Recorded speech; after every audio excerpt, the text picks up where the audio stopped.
This is Profit from the Inside with Joel Block. Insights to give your business the inside track.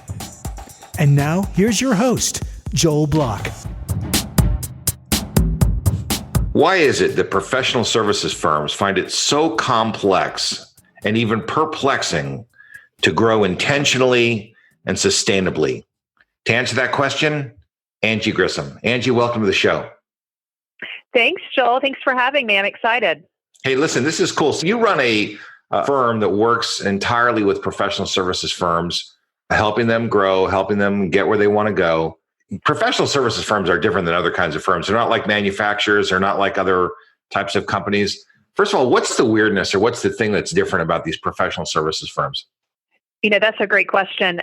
Well, with manufacturing firms or other types of companies, you typically have something that you're selling that's, a product or widget. And with professional service firms, the people are the product, the people are the service. And so it's really a people business. So when we look at growth, we have to think through the value of the relationships that the people bring and the expertise and the connection and things like that. It's not about necessarily tweaking a product or having a new innovative product. It's about having a new innovative approach or a deeper relationship. So that's probably the main difference. I grew up in the professional services firms world. I started at Price Waterhouse, and they're not known for having the most personality oriented people. They're not salespeople. I mean, accountants are accountants.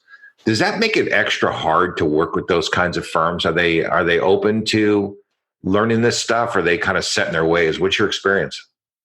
We work with accounting firms and law firms and professional service firms, and what I have found is they are fascinating professions and industries. And certainly there are people that are more technically focused and introverted, that when you say to them, hey, we want you to sell or we want you to be a rainmaker, they might cringe or hide under their desk for a minute. But the reality of it is most people in those firms are really great technicians and client servers. And they have a passion for helping their clients.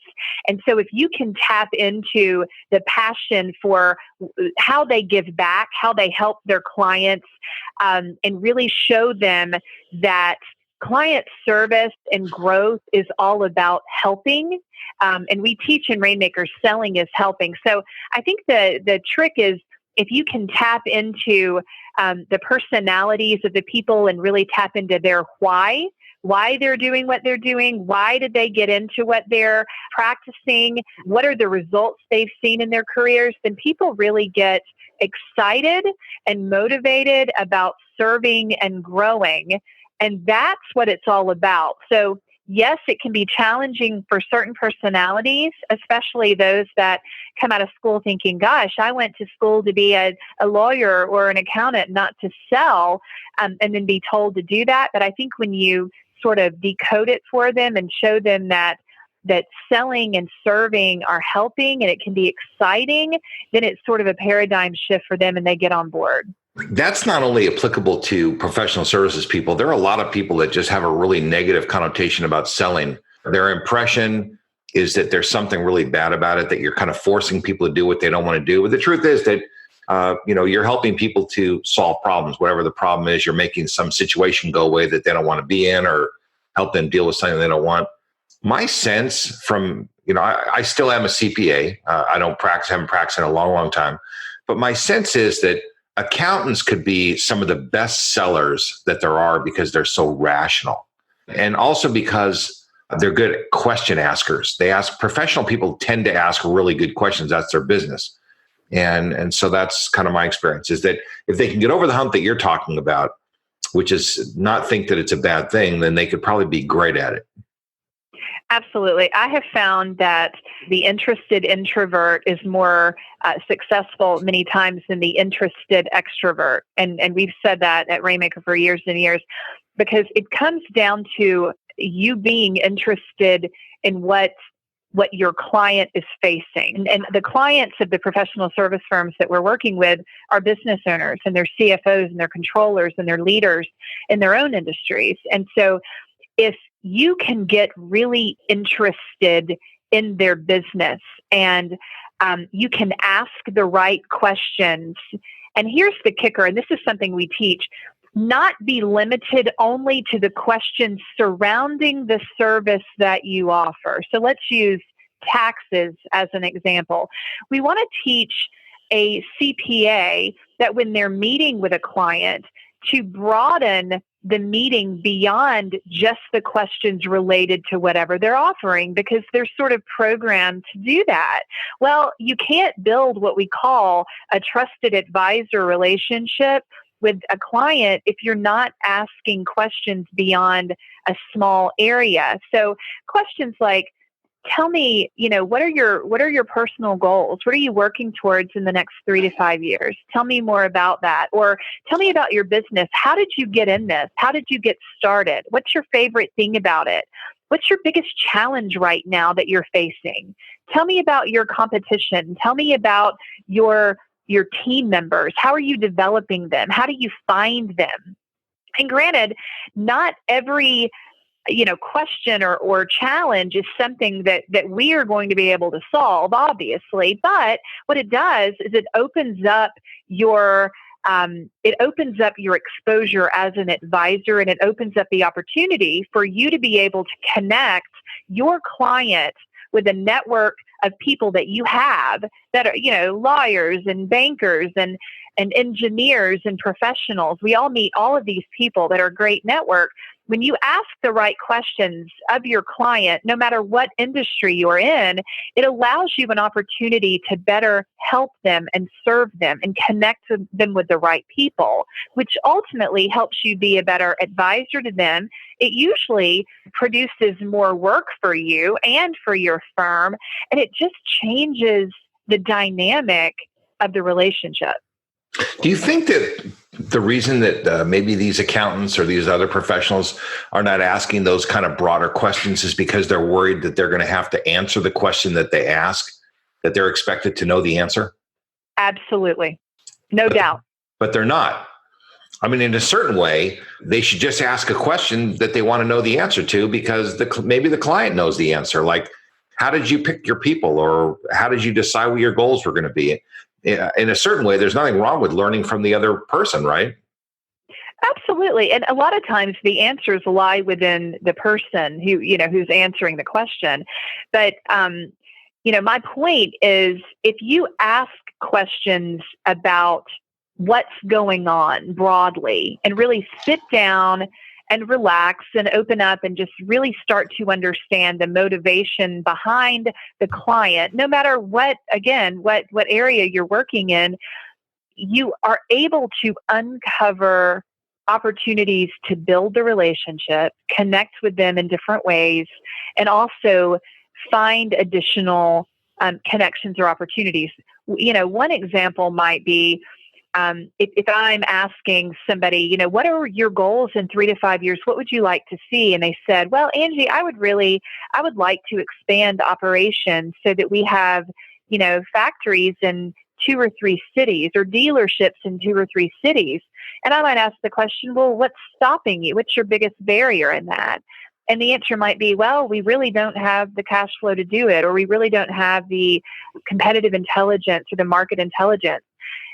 That might be an opportunity for me to connect them with somebody that does, or help them find that information, or maybe even help them with their cash flow issues as a CPA, for example. So you see how when you broaden your approach with a client, it creates all kinds of opportunities.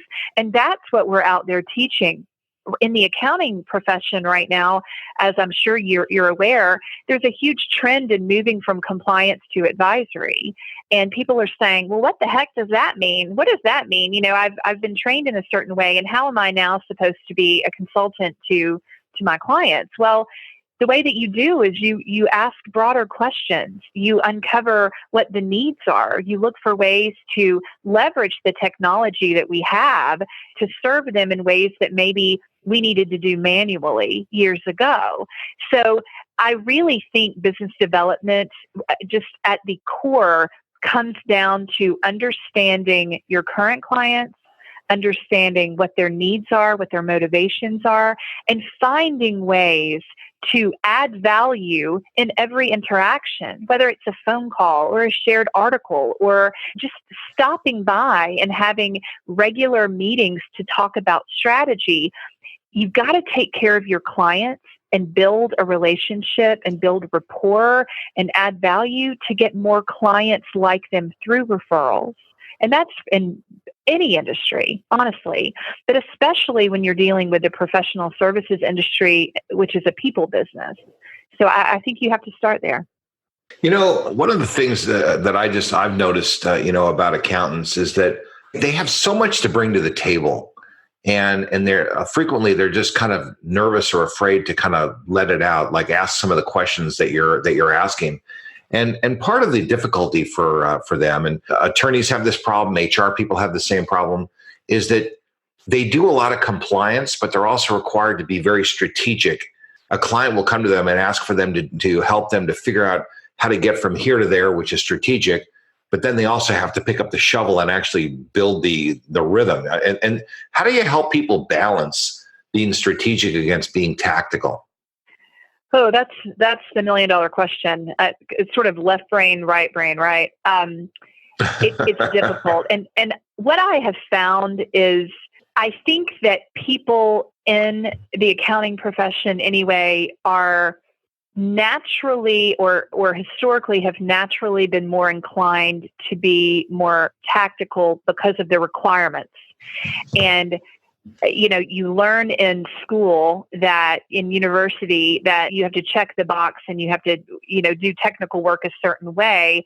And we're never really teaching the skill set of consultative or advisory services. And there are people that are naturally more inclined than others to be a consultant. They're sort of blue sky thinkers, more strategic, more creative, artistic types. And then there are those that are less that way. Firms need to embrace both naturally and not chew up and spit out those that are creative at the beginning because they're not fitting in the mold or the norm of the past partners that were technically, the most proficient, and find a way to develop and manage those people while tapping into the skill set of those technicians that are more technical by introducing things like a gap analysis and tools. So you can bridge the gap, but you've got to nurture and develop people based on what their natural propensity is. I was one of those creatives when I was a youngster and I was at Price Waterhouse. My handwriting was terrible. I didn't get the dimes and the pennies in the right columns. And that's because we used to actually use paper back in those days. It was just as computers were coming on in 85 and 86. And they would yell at me that my handwriting was terrible and everything was a mess. And I would say back, it doesn't matter. This company's going to be broke in 6 months. What difference does it make? And, listen, looking backwards, clearly they were right. I was wrong. I was just a kid. But I knew I didn't belong there. And ultimately, if I didn't quit, I'd have been fired for sure because it just wasn't my environment. It wasn't the right place for me. But I've heard managing partners say the same thing, but somebody recognized their gift in some of these situations, and actually they became the managing partners of firms where they would have been fired. So it could have gone another way for you, depending on who recognized it. Yeah, and you know what, and nobody did, I guess, at that time, and I went off and I did my own thing. But what's interesting about this is this opens a whole discussion about leadership, and really about what leaders need to be looking for. Because I kind of think of leaders as casting directors. They have to put the right person into the right job. And, how do you counsel accountants on leadership? What is because you must see that a lot. Well, that's a broad topic, but in terms of just maybe locating talent, in one area, and that's not necessarily something we consult around in terms of recruiting, but I'll tell you, we do work with firms at various levels to determine how to best prepare people at every level for the leadership soft skills they need and the business development skills they need to be promoted. And it comes down to understanding who they are naturally. We use the everything disc profile, which is great. Are you a dominant, a high D, an influencer, an I, a steady S, or a C, conscientious? And what does that mean for the way that you naturally communicate? And what does that mean for the way that, your teams work together? And so there are great tools out there like the disc profile and many others that help you determine sort of where to start. And then really coaching around the importance of empowering, mentoring people, setting clear goals, holding them accountable, looking at results at every level. We call that raising the bar: behavior, accountability, and results. Just yesterday, I did a session around the importance of effective coaching in the area of business development. And we talked about what is a good coach and what is a bad coach. And the participants were talking about those people that understand that everybody is different, that you bring different things to the table, those that want to empower you, those that want to meet you where you are and hold you accountable. That's what creates a good coach. They're not trying to create mini-me's. So in terms of leadership from the top down, I think being a good cognizant leader and coach is important. Understanding that people bring different gifts to the table and helping to nurture those and not create a mini managing partner out of everybody would be some advice. Yeah. Let's change directions. In order for companies to grow and be successful, they have to have a selling culture. Something has to be about their culture that they're selling. Either maybe they partition it, a few people sell and other people don't, or some places everybody sells a little. What do you see, and what's a success formula for some of these companies? I believe that almost every position requires selling or business development. And I believe strongly in creating a sustainable growth culture in organizations. I think that if you are internally focused, you're selling internally, you're selling your ideas internally to your team members. I think that you can be external and focused on building relationships with clients and selling. I think that the best firms that are focused on growth and culture understand that, and they find ways to encourage and empower people at every level, whether it's the person that's answering the phone or the firm administrator or just the staff or managers, to find a way for them to create opportunities within the client base, super serve, and uncover new opportunities. And there are lots of ways to do it. When I hear people say, not everybody is a rainmaker and some people just belong behind the desk, I'm not so sure about that. I think that the people that are even the most technically proficient and they have their pocket protectors and they really aren't focused on talking to people, those people sometimes can build the most loyal, best relationships with their clients, and they get more referrals than anybody. We find sometimes that the Rainmakers that come to our Rainmaker Academy class, the ones that walk in and won't even look us in the eye are the ones that end up being the biggest Rainmakers because of the strength of relationships. So whether you are an administrative assistant or the CEO of the company, I think there's a way for you to contribute to the growth. That's a great concept. I love that. So the guy with the pocket protector walks in, and that guy clearly he becomes an expert. He's a highly technical type person, whatever. And we kind of make up this avatar of that kind of person, which is kind of funny to do. But what does expertise marketing look like? If somebody's going to market expertise, how do they do it? What are some of the steps? Because some of this can be generalized to other industries outside of accountants and attorneys. I mean, expertise exists in firms across the spectrum. I mean, all kinds of companies have expertise. So how do you teach true experts how to market their expertise? Well, specialization is key to survival these days. You can't be everything to everyone, as you know. With the changes in the trends in the industry and the technology available, you really need to find what you're best in class at. And that starts early in your career, defining how you want to be known. So we think it's really, really important to be niched or niched so that you are working to be a specialist in a specific area. For us, for example, professional service firms in the area of leadership, business development, and culture. We're not working with 100 different industries in 100 different ways and teaching tax and accounting and everything else, because we can't be best in class if we do it all. The same applies for other companies. So we actually have a really neat panel that we do at our super conference every year called the Niche Superstars panel that we started last year that will be an annual thing. And the topic of that panel is exactly what you're asking. How do you best promote your specialization and become famous in an industry? And so there are many best practices, but I think the bottom line is declare who you are and how you want to be known. First of all, make sure that you're supporting that through the effective certifications and trainings. Make sure that you're constantly investing in yourself. You're building a team around you. You've identified your ideal client profile. You have your social media presence that really represents the articles, the podcasts, the thought leadership that you're putting out there. Get out there with thought leadership. Make sure that you can tell success stories on your ideal client profile and how you've impacted them and changed them. So if you can tell a powerful story and you can back it up with expertise and thought leadership, that's the best way to do it.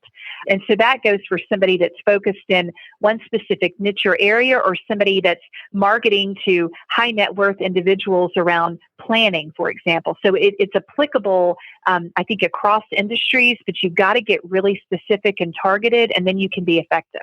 And so let's say people haven't, done a great job of that so far. Is it too late after you're young, or is it ever too late to get started doing that?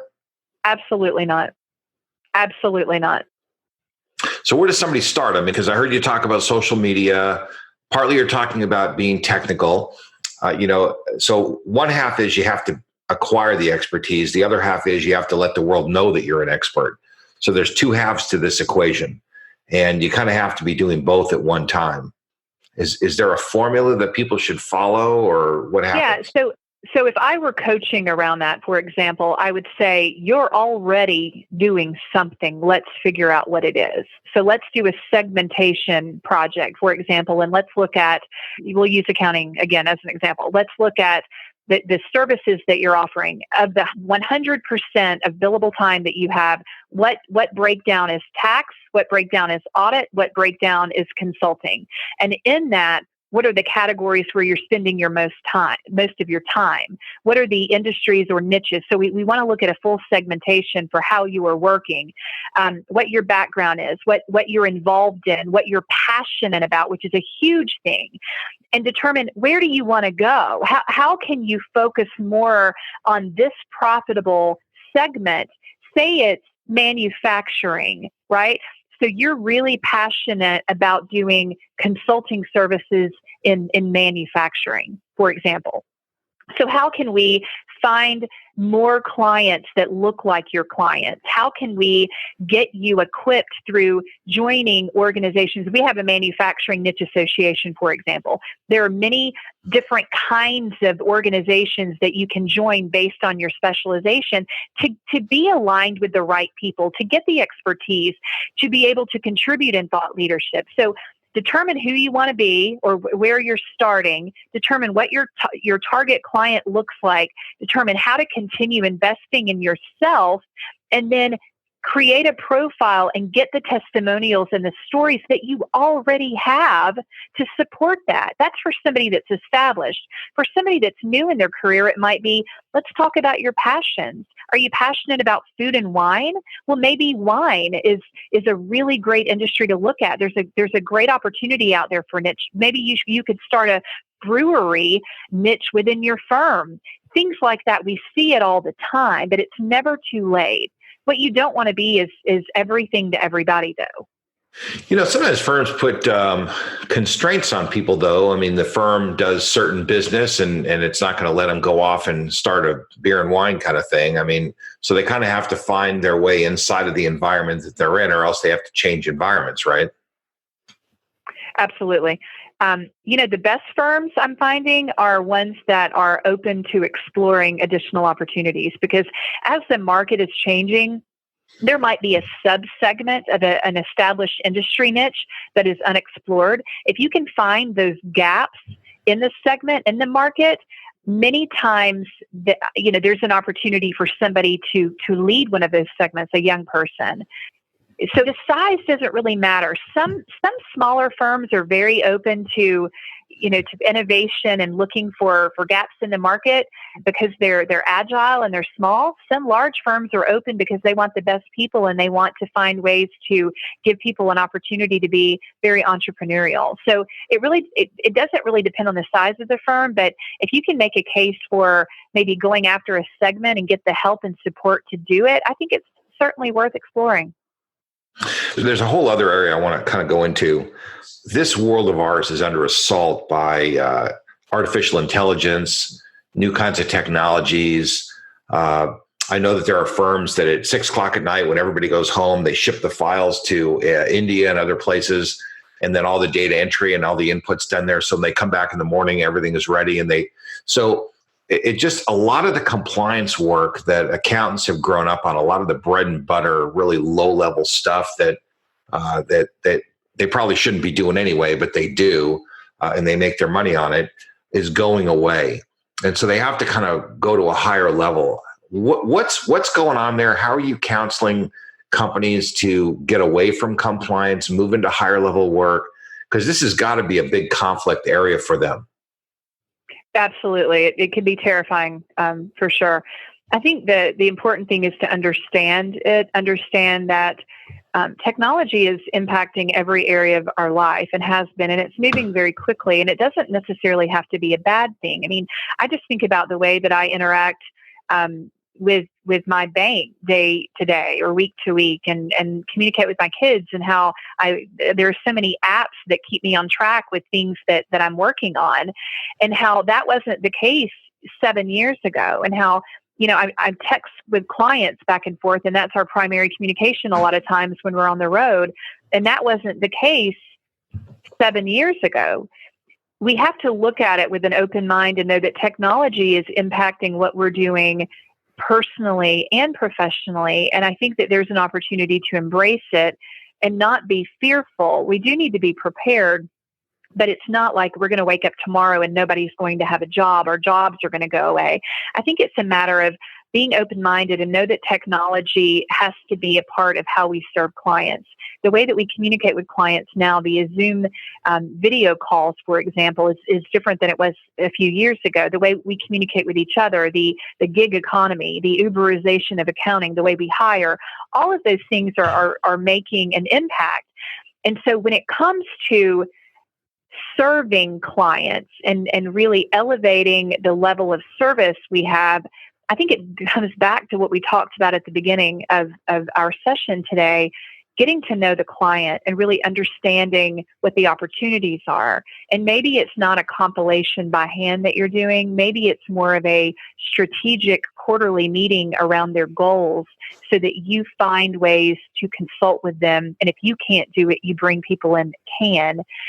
I think it's more of a high touch people opportunity, and technology is going to do some of the stuff that we don't use as much of our brain for, but we're going to have to use our people skills and our relationship skills that robots can't mimic. We're still in a people business. And so the opportunity's there. Don't be afraid of it. Be more consultative. Look at ways to position yourself as an advisor, and focus on the gaps in the market where you can create value, where technology might create the numbers or pull the numbers, but you've got to be the one that interprets them and personalizes them. So it's a little scary, but it's also an opportunity. Listen, I personally see it as a tremendous opportunity, but I can understand why some people would be afraid of it, because maybe they're not that great with people and they felt more comfortable kind of just working with paper and pencil or computer or whatever they do. And now they're going to kind of have to be forced to do what they don't want to do. I think accountants and professional people can be the best consultants and the best salespeople, because they just ask questions and they solve problems. but there's a little bit of a self-confidence gap that probably exists. It's really more than anything, this is probably going on inside the person's head more than it's even real. Absolutely. And in our training, we focus on helping people overcome that, overcome the fear of asking the hard questions and, building the relationship with them and understanding that many times we don't know the answer, and it's okay not to know the answer. It's okay to say, that's a really great question, and I'm going to go back and pull my team together, and we're going to talk about that and schedule a follow-up meeting and find ways to help you solve that. Again, back to mentorship, it's really good to have people that are naturally okay with not knowing the answers on your team, and learn from them and be a part of a team. Maybe it's not your thing that you want to work with top clients one-on-one and have these meetings, but you know what? You could be part of a team. You could be the technical expertise on the team. So there are lots of ways, practice and just coaching to get over it. And what we found is the more they do it, the more comfortable they are. And they'll come back and say, hey, Angie, that actually worked. That drawing the gap analysis on the napkin at lunch actually worked, and he wants a follow-up meeting, and it didn't kill me, and I didn't have a heart attack. It was fine. The funny thing is that the client really wants to do more stuff with the professional. The professional doesn't really realize that. It's like, you hire a great plumber. Next time you have a plumbing problem, you don't want to go to the yellow pages in the starter room and find a new plumber. You want to go back to the same guy because you had a good experience, right? And that's how clients are feeling with their professionals, is they don't want to look for somebody else to get help. They want to go back to the same person, and they want that person to kind of coordinate whatever the issue is. And I think sometimes the professionals forget that they forget about what it's like being on the other side of the table. Well, it is certainly a painful change for people to change CPAs, because you're right. It's your most personal information. It's your finances. It's your livelihood. And people don't like to change. And so that's one good thing that incumbent firms have on their side, is that you've got a relationship. And CPAs are typically really good with people. They're really loyal. They build great relationships. But, bottom line, if a client does not feel that their, service provider is offering innovative solutions and good foresight and insight into their business, they will find somebody that is. And that's what we're hearing. And where decisions used to be made by one or two people, and I've known Ron for 20 years, and I went to his daughter's wedding, and he would never leave me. Well, Ron is not the decision maker anymore. It's Ron and Angie and Amy and David and a group of people that you have to build a relationship with individually. It's more complex. So you can't rely on that loyalty like you could in the past. So that's why it's so important to have a team approach and really build a relationship individually with everybody, and be on top of your game when it comes to the value that you're offering. Well, listen, that's the inside track right there. I mean, that's the fact that you have to go deep in the relationships. People have children that take over their businesses. People sell their businesses. I mean, there's a lot of ways that companies can go away. So you may think you're going to have a lifelong relationship, but bottom line is that we want people to profit from the inside, which is the inside insights, the inside track that we have on this. And you absolutely have the inside track on building these firms. It's what you do all day long, and your firm is so well known. So thank you so much for sharing your insights and being part of this, and just letting people know what you know. Really appreciate it. And we'll put your contact information in the show notes, so if people want to reach out to you, they can. But listen, thank you so much for being on the show. Thanks for having me, Joel. It was great. Great. You've been listening to Profit from the Inside with Joel Block. For more insights and to learn more, visit joelblock.com. How about a shout out and a giant thanks to my podcast producer, David Wolf, and his team at Podcast and Radio Networks. Profit from the Inside simply wouldn't be what it is without David and his team. For more information or to learn how you can launch and produce your own podcast, reach out to podcastandradio.com.